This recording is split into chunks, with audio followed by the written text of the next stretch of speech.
Assalamualaikum warahmatullahi wabarakatuh. Salam lestari, selamat datang kawan-kawan di channel Cerita Pendaki. Pada video kali ini saya ingin sharing kepada kawan-kawan untuk tema video kali ini, yaitu tentang yang lagi rame, yang beberapa minggu ini kemarin ada informasi atau berita di mana ada pendaki yang melakukan hal tindakan bodoh, di mana dia melakukan memetik bunga edelweiss. Ini sebenarnya permasalahan yang dari dulu sampai sekarang terus banyak dilakukan oleh pendaki, terutama buat pendaki pemula, di mana dia menganggap ketika eh, memetik bunga edelweiss seolah-olah itu kalau sudah melakukan buat oleh-oleh lah, buat oleh-oleh nanti sama orang yang disayangi di rumah. Sebenarnya tindakan tersebut sangatlah dilarang, sangat sangat sangat tidak boleh. Maka dari itu video ini saya ingin membahas tentang hukuman atau hukum eh, yang harus dilakukan ketika ada pendaki yang memetik bunga edelweiss. Sebelum jauh itu saya ingin sharing pada kawan-kawan tentang apa sih bunga edelweiss, kenapa kok dilarang dipetik. Sebenarnya gini, Edelweiss itu berasal dari bahasa Jerman, yang Edel dan Weiss, Edel itu mulia dan Weiss itu putih. Jadi memang pertama kali ditemukan oleh George Karl itu tahun 1819 ya, kalau nggak salah tahun 1819 itu dilindungi karena keberadaannya semakin langka ya.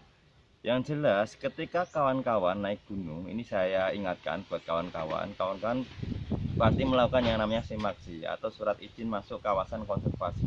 Nah, di kawasan konservasi sebenarnya kawan-kawan harus paham ya, harus tahu konservasi itu apa kan itu. Konservasi itu kan memang benar-benar, jadi sebenarnya itu bukan cuma eh, edelweiss saja yang benar-benar dilarang untuk diambil oleh pendaki ya. Maka dari itu sebenarnya banyak hal yang dilarang. Cuma untuk fokus ini yang baru-baru kemarin lagi banyak yang membahas itu kaitannya dengan pemetikan bunga edelweiss. Jadi benar-benar dilarang. Dasarnya apa? Dasarnya kawan-kawan bisa lihat di Undang-Undang Nomor 5 ya, tahun 1990 pasal 33 ayat 1 dan 2 tentang konservasi sumber daya hayati. eh, itu memang benar-benar dilarang oleh pemerintah, kaitannya keberadaannya semakin langka. Memang bunga edelweiss itu punya mitos banyak. Kalau kenapa orang pendaki sangat tertarik dengan edelweiss, karena edelweiss sering disimbolkan atau dinisbahkan sebagai lambang cinta, lambang ketulusan, lambang pengorbanan. Nah, itu memang jadi akhirnya banyak orang yang tertarik untuk mengambil. Itu sebenarnya yang bikin beberapa pendaki tergiur untuk mengambil. Dan sebenarnya juga kalau kita ngomong masalah simbol ketulusan, pengorbanan, cinta, itu kan nggak hanya itu ya, nggak hanya itu, banyak banyak cara lah, saya yakin kawan-kawan paham. Dan bunga edelweiss ini ya, bunga edelweiss ini yang dilindungi itu jenisnya itu Anaphalis javanica. Jadi edelweiss jenisnya macam-macam, cuma yang benar-benar dilindungi itu yang jenis Anaphalis javanica. Jadi kalau seandainya kawan-kawan taruhlah mungkin ya, mungkin dapat bunga edelweiss bukan dari gunung yang dari kawasan konservasi atau hasil budidaya, itu terserah dari kawan-kawan. Tapi kalau seandainya kawan-kawan mendapatkannya itu dari kawasan konservasi yang benar-benar dilindungi, kawan-kawan jangan mengambilnya. Jadi etika seorang pendaki, kawan-kawan pasti sering dengar. Bagi yang pemula harusnya belajar supaya kawan-kawan tahu. Yang namanya pendaki, kita tidak boleh mengambil sesuatu kecuali apa? Kecuali gambar, ya, atau video lah, kalau sekarang nggak masalah. Yang penting kita tidak meninggalkan sesuatu kecuali jejak ya. Kita tidak boleh membakar sesuatu kecuali semangat. Itu kan prinsip-prinsip etika yang harus benar-benar dilakukan. Jadi saya harapkan kawan-kawan, terutama mungkin cewek ataupun cowok lah, yang mungkin seneng edelweiss, jangan suka mengambil, karena ini sanksinya juga sangat berat. Jadi ada beberapa gunung yang memang benar-benar menerapkan sanksi-sanksi. Salah satunya ketika kita lihat semisal di Gunung Gede itu, kawan-kawan bisa cek mungkin di Google, itu kawan-kawan bisa kena hukuman penjara selama maksimal 5 tahun atau denda yang namanya 100 juta rupiah.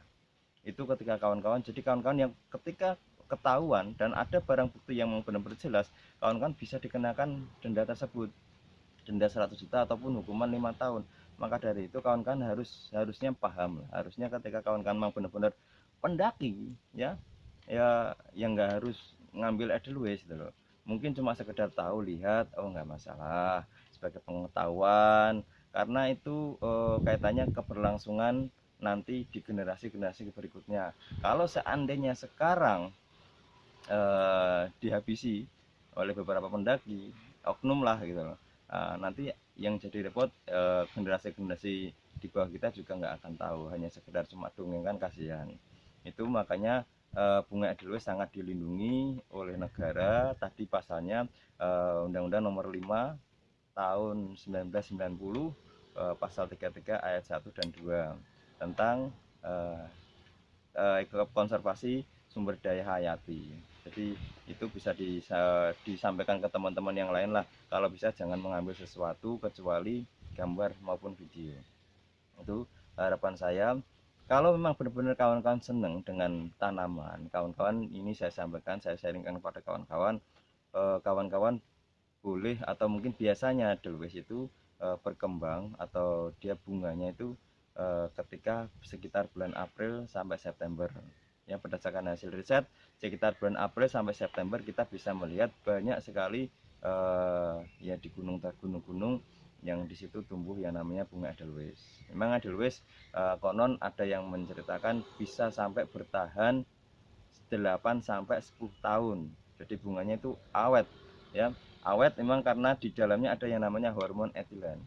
Jadi makanya sering orang menyebut yang namanya edelweiss sebagai bunga abadi.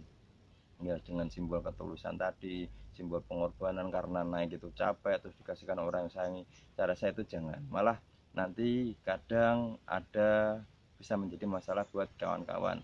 Bukan masalah dari segi hukum, tapi masalah dari segi mistisnya lah gitu. Barangkali di situ jadi ada penunggunya atau apa, ketika kawan-kawan nanti turun, kawan-kawan nanti tambah bahaya, mungkin kerasukan apa atau diikuti, itu nanti juga resiko buat kawan-kawan. Maka dari itu saya harapkan kawan-kawan lebih bijak ketika memang benar-benar kawan mendaki, teman-temannya yang kalau bisa semisal kawan-kawan yang selaku mungkin senior, yang pemula-pemula dikasih tahu. Jadi diedukasi lah, bukan cuma sekedar heavy fun, tapi kita juga ada edukasi yang mendidik buat adik-adik kita supaya lebih menjaga kelestarian alam. Maka dari itu semboyan pecinta alam itu salam lestari. Kelestarian itu penting, ya. Kalau kawan-kawan memang benar-benar senang tanaman, ya coba kawan-kawan jangan cuma sekedar nonton aja, nggak masalah sih, nggak harus punya. Ada banyak tanaman-tanaman yang memang benar diperbolehkan oleh negara untuk kawan-kawan budidayakan juga tidak masalah, ya. Harapan dari apa yang saya sampaikan itu, semoga kawan-kawan tetap bijak.